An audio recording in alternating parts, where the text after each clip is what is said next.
Alam mo, wherever you believes in becomes your reality.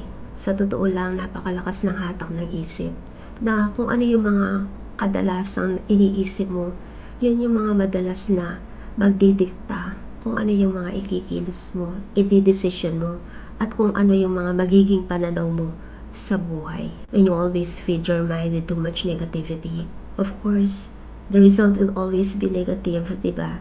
And you are what you believe. Kapag sinabi mo hindi mo kaya, malamang hindi mo na nga susubukan. Kapag sinabi mo hindi mo kaya, imposible.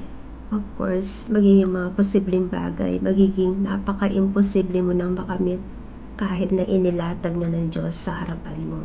Dahil sinarado mo na yung isip mo sa paniniwala mo.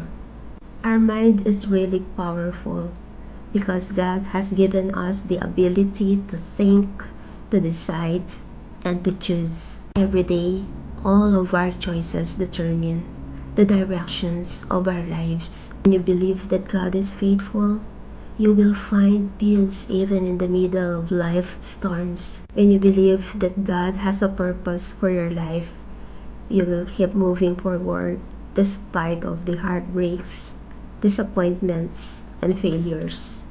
So today, choose to believe what God is telling you and let His truth shape your mind, because faith sees only possibilities and fear sees only obstacles. Gentle reminder, what fills your heart fills your life. Have faith. Have a blessed and wonderful day.